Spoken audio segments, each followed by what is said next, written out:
You're now watching the Mike Francesa podcast on the Bet Rivers Network. Hello again, everybody, and welcome to the Mike Francesa Football Friday podcast for week number 7. You know, we talk about it all the time, how fast this season goes. You know, as you get to this stage of your life, everything goes fast. But nothing moves like an NFL season. It's week 7. Before you know it, it's Halloween. It's Thanksgiving. You're talking about playoff possibilities. And next thing you know, you're at the holidays, and you got a couple of weeks left in the NFL season. Week 7 already, starting to take shape now. Began last night with Jacksonville's 31-24 win over the Saints. The Saints obviously went away knowing they should have been in overtime. You know, on third down, Foster Moreau, the tight end, drops a wide-open touchdown pass. I mean, you've probably seen it. If you haven't, you'll see it today. Wide open in his hands, drops it. Kids in tears as the game ends. I mean, actually, water coming out of his helmet. He's crying so much at the drop. It was a terrible drop. They didn't connect on fourth down, and the game doesn't go to overtime. The Jags, who have now won 4 straight and are 5-2 and are in a commanding position, allowed the game to get tied up at 24. Lawrence, who looked very good last night on the bad knee, hit Kirk for a 44-yard touchdown. They take control. Saints come right back down the field. It was wide open in the fourth quarter, and they don't get in the end zone. The Jags go to 5-2. They've won 4 straight. They play one game in the next 23 days. One game. That's it. So they are in great shape right now. They're going to get healthy. They are the class of the division, and it looks like they are headed to the postseason. Buys this week, and it's always a different week when you have New York teams off or you have the Cowboys off. Cowboys are off. Jets are off. Bengals are off. So those are big teams. You have the Texans off. The Titans off. The winless Panthers off, the only winless team in the league. There are no undefeated teams in the league. So you have 6 teams off. So you don't have a great slate of games. You have 2 games that really stick out. We'll get to them, okay? We start with the Giants, who play Washington. Washington comes in very healthy. Giants come in incredibly beat up.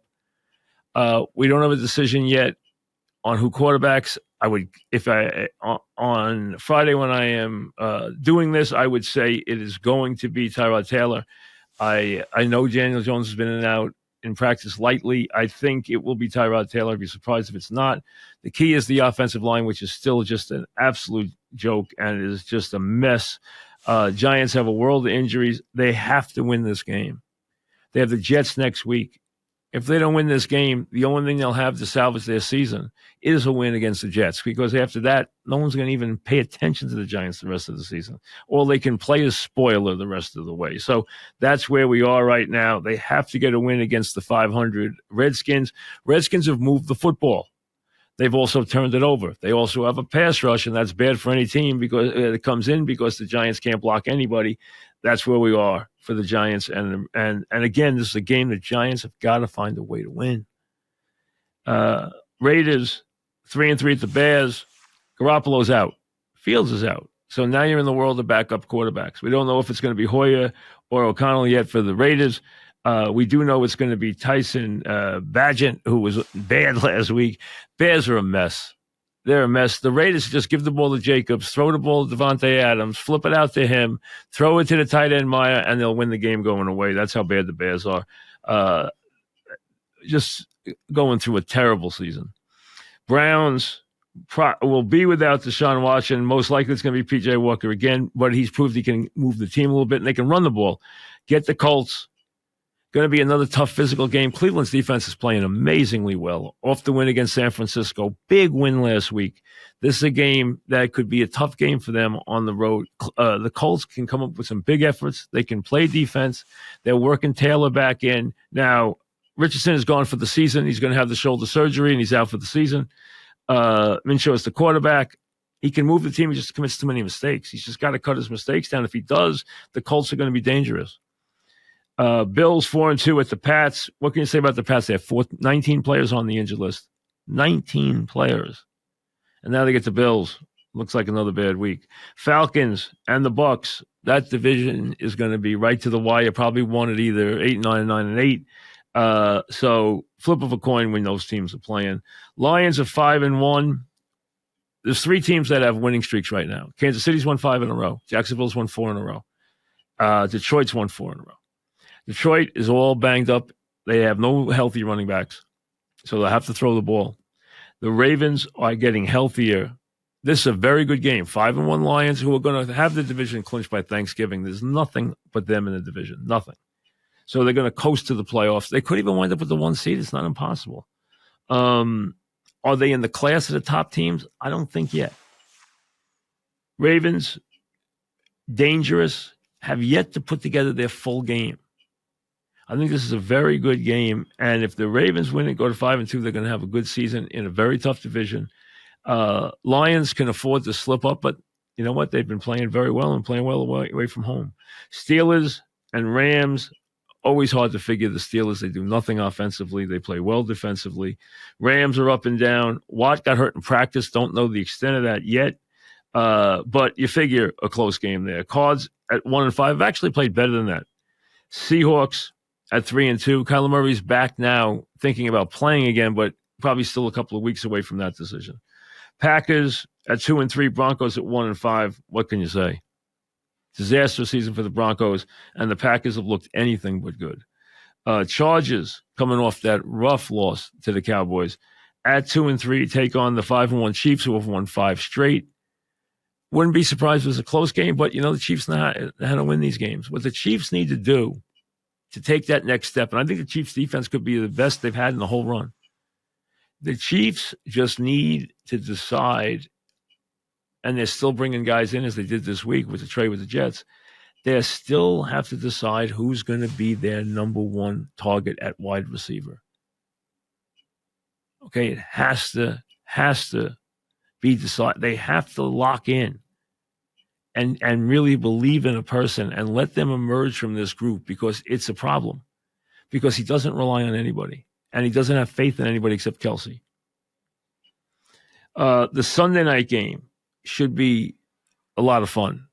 5-1 Dolphins, 5-1 Eagles. Eagles off that terrible loss to the Jets. Give the Jets credit for hanging in there and playing great defense. I question a lot of things about what the Eagles did down the stretch of that game. No reason to go rehash it now. The Dolphins are fascinating.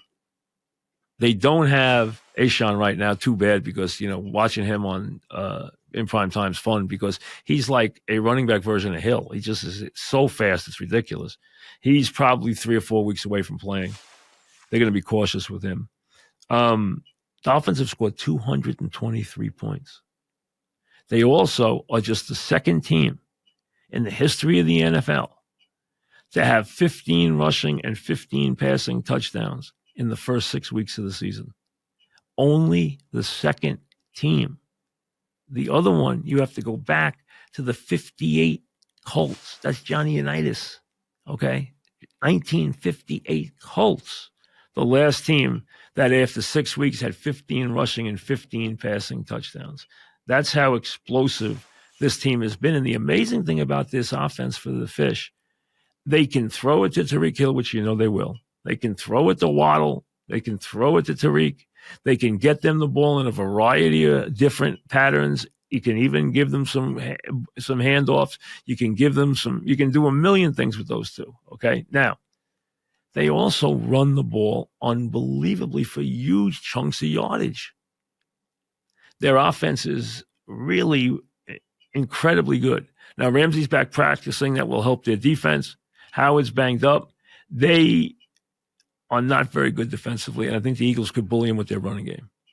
But the Eagles secondary is going to have a nightmare with these guys. A nightmare. Should be a fun game. Really should. Should be a heck of a Sunday night game. I'm very much looking forward to that game. 5-1 Fish, 5-1 Eagles.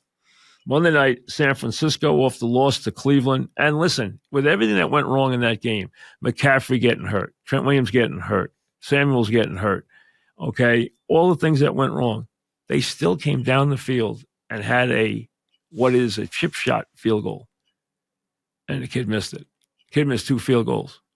You got a couple of young field goal kickers who probably are on the brink of being in big trouble because they keep missing field goals.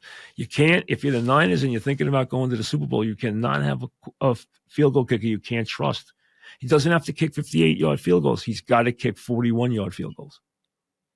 you got to feel like he's going to make a 41-yard field goal no matter what. And right now, they don't have that. And you know what? An old coach used to tell me, they don't kick 80%. Minimum, there's somebody else's kicker. And right now, he's not getting near that. It's not even that so much. I can live with the percentages being a little off on the long ones. I can't live with a guy who can't, from 45 in, knock down anything I need. Now, the league's become a league where 55's become a normal field goal. In the old days of 55, you'd say, the guy's not going to make it. Now you see these guys, and when they line up from 60, if the weather's not bad and there's no wind, they usually, they take a great shot or they make 60-yard field goals now. So it has changed dramatically. I mean, 56, 57, you don't even bat an eye anymore when you see a guy kicking 57, 58-yard field goals. Even when you see somebody kicking a 60-yard field goal, you don't even get excited anymore. In the old days, you used to go crazy. They make those. Field goal kicking has really advanced. There's no question. But then you see some guys who turn games around. Last week, Elliott, who's as reliable as they come, had a big miss in the Jet game. Two things that didn't get enough attention in that Jet game was the Elliott miss and the Devontae Smith drop in the third quarter, wide open, running free on a broken defense in the secondary. Probably going to score because of how quick he is. And he drops the ball, in his hands. Plays like that make a big difference. Surprising at this stage there isn't an undefeated team, but there isn't. The last two fell last week, the Niners and the Eagles. Now, when you look at the conferences right now, NFC East, it's a two-horse race. NFC North, Lions will be sitting down to Thanksgiving dinner and already have a division title. NFC West, the Niners are clearly the class. NFC South is going to go right to the wire. Could be one at 8-9.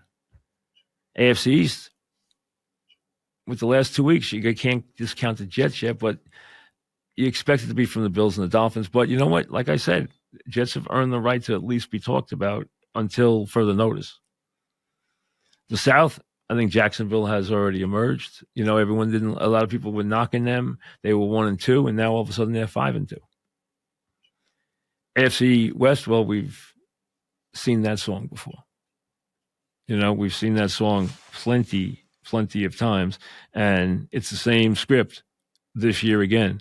Kansas City is, without question, the dominant team. I don't think there's, anything to even discuss. And the AFC North, which a lot of people thought was going to be the best division in football, and it still might be, top to bottom, because there isn't a weak team in the division. Steelers, probably the weakest team. They're 3-2. They play great defense. Cleveland plays outrageous defense. It's just that Deshaun Watson's never been Deshaun Watson since he's come back. And he's always hurt. Cincinnati's gotten to 3-3. Remember, last year, Cincinnati was 4-4 and then took off. Are they going to take off again? They've looked better. Funny, they looked good. And then the Seattle game, they looked a little shaky on offense. They had trouble with the Seattle pass rush, but their defense stepped up and really stepped up in the red zone and made some big plays. And they won that game. They're 3-3. Bye this week. Watch the Bengals. The Bengals could still be Bengals and Ravens, I think, are the two teams out of there that could really make some noise. I don't think Cleveland or Pittsburgh. I think either one could make the playoffs. I do not think they'll make a lot of noise, though. Is the AFC as deep as everybody thought? It might not be as good at the top because Buffalo and Cincinnati have not been as consistent as we probably thought they would. Kansas City's still Kansas City. They don't lose. And if Tony hadn't dropped those passes in the first game against the Lions, they're undefeated. So you turn around, they're 5-1. They've won 5 games in a row. They get the Chargers this week. Probably be a close game, but Kansas City will probably win it. Expect them to win it. And they're off and running again. And they're right where you expect them to be. And right now, you would have to make them the favorites. You can make San Francisco the favorite or Philly the favorite in the NFC. Let's see before people start to, think about the Lions in the Super Bowl. Wouldn't that be an interesting thought? I've always wanted to see the Lions and Cleveland get to a Super Bowl. Let's see, maybe we're starting to inch towards that maybe happening. I don't want to put the Lions there yet. I'm not putting the Cowboys there. I tell you, the Cowboys, if I'm Jerry Jones, if Devontae Adams wants out of the Raiders as badly as everybody says he does, I don't know if Jerry can get him under the cap because he's only a year and a half into a $140 million contract. And I don't know what Jerry can and can't do with the salary cap. I haven't examined it. But if they could get a second receiver on that team, a legitimate second receiver, and if they ever could get a Devontae Adams and put him with Lamb, whoa, that would be scary. They miss a second receiver in the worst way. And in this league, if you're smart, you can take away even Tyreek Hill if you know what you're doing. Just check what the Pats do. I mean, you can take him away. Now, you're going to pay a price. Kelsey's going to catch a lot of balls. The backs are going to catch a lot of balls.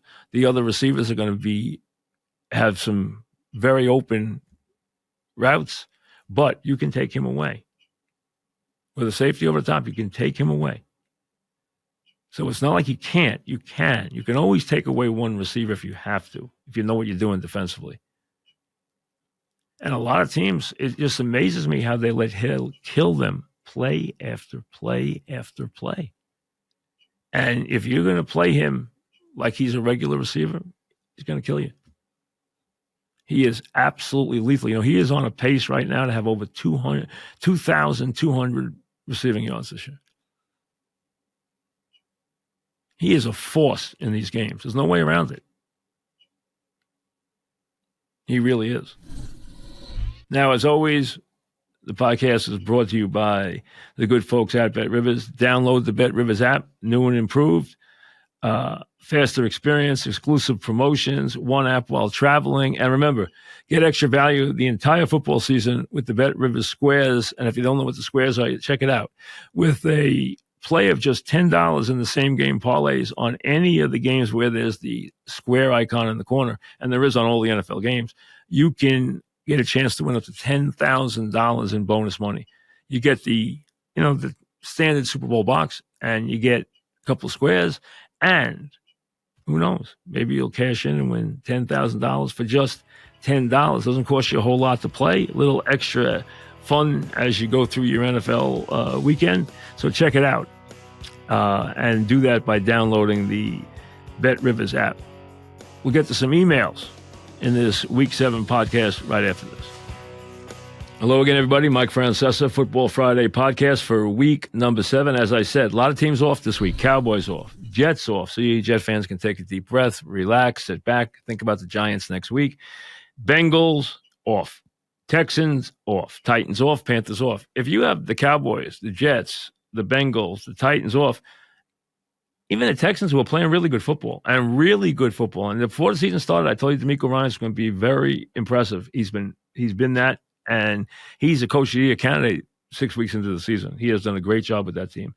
And the winless Panthers, who have struggled mightily. All those teams off this week. Giants get the Redskins, the Commanders in a game they have to win. At home, they are still incredibly banged up. And there's 2 games that you really feature this week. The Fish and the Eagles on Sunday night, which I'm very much looking forward to. And the Lions and the Ravens, which is an interesting game. And, the Lions are on their way to, it's been so hard for them to get to the postseason. It's been so hard for them to make any headway in that division. They are going to coast home this year. The Bears are a joke. The Vikings are going nowhere, even though Cousins swears he's staying the rest of the season. They don't have Jefferson. Jefferson's not going to rush back. Cousins says he will not. He's adamant he will not accept a trade anywhere. He will not waive his no trade. He's staying in Minnesota for the season. Okay, that makes them at least viable with their passing game. They'll win a couple of games. They are competitive, but they're not going anywhere. And the Packers aren't any good. So the Lions are going to coast home. coast home. They're going to have a 5 or 6 game lead when you hit December, and they are gone. Goodbye. All right, here we go. Just send your emails to MikeFrancesa@gmail.com. Steve starts us off. Do you have any insight as to what transpired between the Jets and Belichick in 2000 as the reason why he left and why he finds such outsized joy in embarrassing the Jets to this day? Remember, I'm not going to get into the reasons. Let's just say Belichick wanted to find his own shop. That's the best way to put it. But remember this. He took the job. He told Leon Hess he would become the head coach, and then Leon's gone, and he's doesn't want to coach the team. We know the scribbling note and the awful press conference, and he got buried. I mean, he got buried by everybody, and he took some real serious hits, and he didn't forget them, and he has paid the Jets back royally ever since. Then the Mangini thing also made it worse. Doug, when does Herbert get some blame for the Chargers losing? It seems like he gets a pass all the time when they play poorly. That's a good point. Listen, I don't think anybody doubts Herbert has a lot of talent. All you have to do is watch him throw the ball to know that. But look at the pass he threw last week at the end of the game. All right, you're right. He is also part of the issue in still making the untimely mistake. The problem is there's no other way to say it. They're terribly coached. And they are wasting a lot of talent there. And I said the other day on one of the shows I did earlier in the week, I said, if there is a match that is orbiting around the NFL, it is Belichick and Herbert. If they ever found each other, you would be in for another big run. Even at Belichick's age, that's what he needs. That's what Belichick needs. That's what Herbert needs. I mean, it's not likely that they ever connect, but as they both orbit in trouble, and Belichick is going to have a very rough record this year, that would be the perfect match that would create an immediate power team in the NFL. James, if Rodgers doesn't play again this season, do the Jets think about targeting a quarterback in the draft next year? Way too premature for any of that. Thomas, my friend and I are Dolphin fans. He believes that the Dolphins would be better off with Herbert than with Tua. I'm a Tua believer. Do you think Herbert would have done better? It would be hard to do better. When Tua is healthy, the Dolphins win. Case closed. Tua wins. Tua moves the team. Now, has he been injured a lot? Yes. Has he tried to play a couple times with injuries, like that game against the Raiders years ago where he couldn't throw the ball? Yes. But when he's healthy enough to play, and he's never 100% healthy, he's always beat up, but he's got some chronic problems. But when he's healthy enough to play, they're a juggernaut. And as I just told you earlier in the show, they are setting records with this offense this year. You look around the league, there's some quarterbacks with some lousy stats. Tua's not one of them. Look at his numbers. Charlie, are the Lions in the conversation for the best team in the NFC? They have the same record as Philly and San Francisco. Are you ready to put them in that grouping? No, I am not. It has been hard for me to take the long. I like Campbell. I like what he's done. I haven't believed in that team. And then I see little bits and pieces that make me say, they're a little better than I thought. I see them make a play late in the game. I see them do this. I see them show some toughness. I see them get better on defense. I don't think they're great on defense. I don't think they would beat a San Francisco or a Philly in a playoff game yet. But they're going to be in the playoffs, and the way their schedule works and the way their division works, as soft as it is, and considering that San Francisco might now be sitting on a rash of injuries. Right now, going into the Monday night game, we don't know if McCaffrey's playing. We don't know if Trent Williams is playing. We don't know if Samuels is playing. We don't know about any of them until Monday.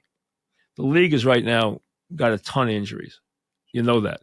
There's some big guys on IR, led by Rodgers. You got Jefferson on IR. You got Chubb on IR. You go down the line. You already lost Richardson for the season. You're playing the Raider game against the Bears with both backup quarterbacks. You're playing with backup quarterbacks in 3 or 4 other spots. You have quarterbacks. Last week, you had 3 quarterbacks out and 5 got hurt in the game. So you're seeing this more and more. The league is always a war of attrition. That's what it is. To have a big season, you not only have to play well, you have to be lucky in the injury department. And part of it's just luck. Let's be honest. Some of these times, these guys get hurt in space. They don't even do anything. And they wind up getting their foot stuck in the turf. Or they just, their leg, someone rolls up on their leg the wrong way. It's stuff that you really, you can't foretell. And there's no way to prepare for.